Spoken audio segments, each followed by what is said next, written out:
మున్నేరు మాట అనగానే ఖమ్మం ప్రజలైతే వణుకైతే పుడతా ఉందనమాట. ఇది అంతగా ఈ మున్నేరు వచ్చిన తర్వాత ఈ సంవత్సరం అంతగా ఖమ్మం ప్రజల్ని వణికిచ్చిందనమాట. చూసారుగా ఇది ప్రకాష్ నగర్ బ్రిడ్జ్ అనమాట. ఆల్రెడీ స్లాబ్లు ఒక 3-4 తొలిగినాయి. ఒకటైతే కొంచెం హెవీగా తొలిగిందనమాట. ఇది వచ్చేసి మున్నేరు బ్రిడ్జి అనమాట. చూసారుగా ఇప్పుడైతే వరద అయితే లేదు, మామూలుగా అయితే వస్తూ ఉంది ప్రజెంట్ అయితే.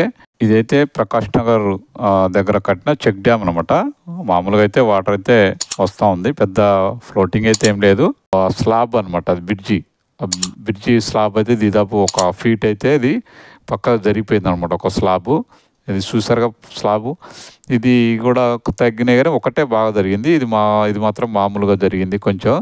ఇది వచ్చేసి 1 అడుగు మట్టికి జరిగింది అనమాట. ఒక స్లాబ్ మాత్రం బాగా 1 ఫీట్ జరిగింది, మిగతా మాత్రం కొంచెం జరిగినాయి అనమాట.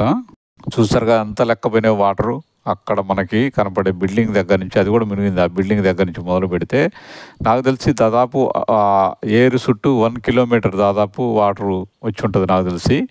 అంటే దాదాపు ఇది ఒక 86 అట్లా వచ్చిందని చెప్పారు. 86లో అట్లా ఒకసారి వచ్చిందని చెప్పారు. కానీ ఇది చూసారుగా మనకి ఆల్రెడీ బ్రిడ్జి మూసేశారన్నమాట. స్లాబ్లు కదిలినాయి కాబట్టి ఒక 6 నెలల దాకా అది మూసేసి మరి ఆ స్లాబ్లు ఎలా సరి చేస్తారో ఏందో చూసి అప్పుడు ట్రాఫిక్ వదులుతారో అనుకుంటానా.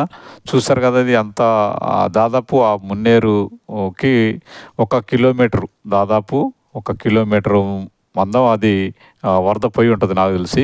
ఇది చూసారా కాలనీలు అయితే ఇంకా కోలుకోవాలి ఇప్పటికీ. ప్రజెంట్ మనం ఇప్పుడు తీసింది ఇది. చూసారుగా మొత్తం సీసీ రోడ్లన్నీ మట్టి రోడ్లు అయిపోయినాయి అనమాట. మొత్తం మట్టి రోడ్ల మీద అయితే ఇంకా కొన్ని చాలా మట్టి తొలగించారు, 90%. అక్కడక్కడ ఇంకా అయితే కొంచెం అయితే ఉంది, అది ఆల్రెడీ ఎండిపోయింది. ఇది చూసారుగా, అది మొత్తం వరద వచ్చింది. ఈ కాలనీ మొత్తానికి వరద వచ్చింది. ఈ కాలనీ మొత్తం కూడా మొత్తం స్లాబ్ లెవెల్ మునిగిపోయింది. మొత్తం ఎక్కడ కూడా అసలు బిల్డింగ్లు కనపడలేదనమాట, అంత హైట్ వచ్చింది అనమాట.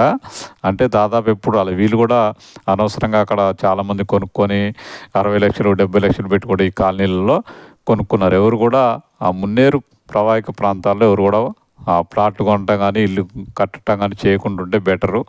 చాలామంది మోసపోయి ఉంటారు, దాదాపు తెలవక అక్కడ కట్టి ఉంటారు కొత్త వాళ్ళు. అక్కడ లోకల్గా ఉన్న వాళ్ళైతే నాకు తెలిసి ఎవరు కొనలేదు అనుకుంటా. కానీ బయట వాళ్ళు తెలదు కదా వరద ఎంత లెక్క, ఏరియా ఎంత లెక్క వచ్చేది. ఆల్రెడీ ఇంతకుముందు కూడా ఒకసారి వచ్చింది, అయినా కానీ బయట తెలవని వాళ్ళు కొని ఉంటారు. ఇప్పటికైనా ఎవరు కూడా దాని మటు పోకుండా ఉంటే బెటరు.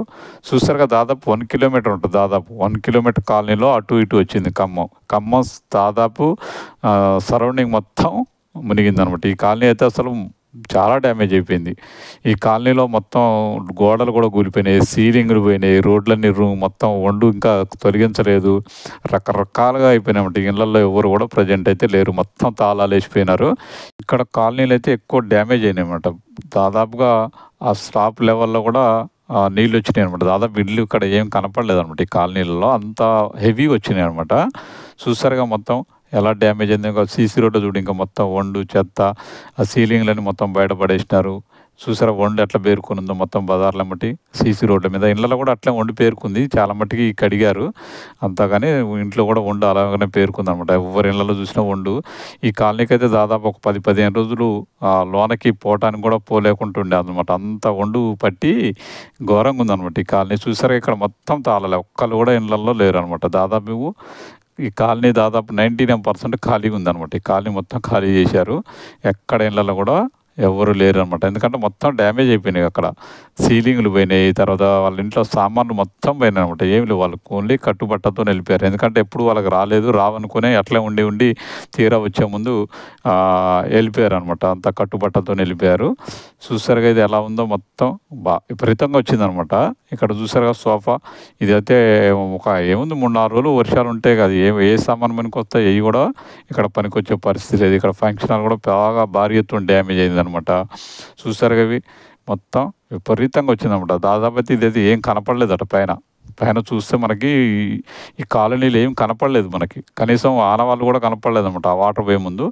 అంటే ఆ ఏటికి మున్నేరుకి అటు ఇటు కలిపి దాదాపు కిలోమీటరు, అటు 1/2 కిలోమీటరు, ఇటు 1/2 కిలోమీటర్ దాదాపు కాలనీలకి వచ్చేసి ఉంటాయి అనమాట. దాదాపు అంత హెవీగా వచ్చిందనమాట. చూసారుగా ఇల్లు ఎంత డ్యామేజ్ అయిందో. చూసారు ఇవన్నీ బాగు చేసుకోవాలంటే కూడా వాళ్ళకి 2-3 లక్షలు చిల్లర అయ్యేటట్టుంది. ఇంకా సామాను అంటే దేవుడు ఎరుగా. సామాను కొనాలంటే ఇంకా చాలా అవుతది. మామూలు ఫ్యామిలీలు అయితే మామూలుగా రెంట్‌కున్నోళ్ళు వాళ్ళు కూడా చాలామంది కాలనీలో ఉండుంటరు.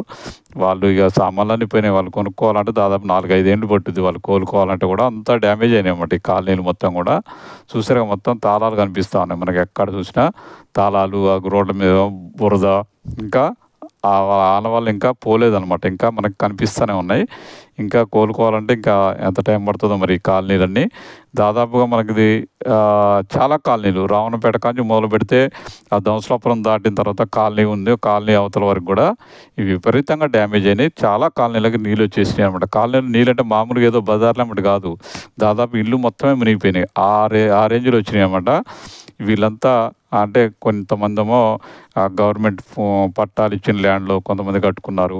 తర్వాత కొన్ని ప్రైవేట్ ల్యాండ్‌లలో కూడా కొనుక్కొని 60 లక్షలు, 70 లక్షలు పెట్టుకొని ఈ మున్నేరు వాగు ప్రాంతంలో చాలామంది అయితే కొనుక్కున్నారు. అయితే ఇప్పుడు ఈ ఏరియాలో అయితే ఎవరు కూడా ఈ మున్నేరు వాగు ప్రాంతంలో ఎవరు కూడా కొనుక్కోవద్దనమాట. ఎందుకంటే ఎప్పుడైనా రావచ్చు. ఇప్పుడు ఎప్పుడో వచ్చిందిలే అని మళ్ళీ ఒక సంవత్సరం తర్వాత మర్చిపోయి మళ్ళీ కొంట మొదలుపెడతా ఉంటారు. ఎక్కడ కూడా ఈ చుట్టుపక్కల ప్రాంతాల్లో దాదాపు ఈ వరద తాకిడి తగిలిన ప్రాంతాలు ఎక్కడ కూడా కొనుక్కోకుండా ఉంటేనే బెటరు. ఎందుకంటే ఇప్పుడు ఈ ఉన్న విల్లల్లో అనవసరంగా ఓనర్స్ ఉండే పరిస్థితి లేదు. ఎవరికి రెంట్‌కి ఇచ్చినా తీసుకునే పరిస్థితి లేదు. ఎందుకంటే ఎప్పుడేం జరుగుద్దో తెలవదు. వర్షాకాలం వస్తే ప్రాణాలు అరిచేతుల్లో పెట్టుకొని ఉండాలన్నమాట. ఎప్పుడు వర్షం వచ్చినా బిక్కు బిక్కు అనుకుంటూ ఉండాలి.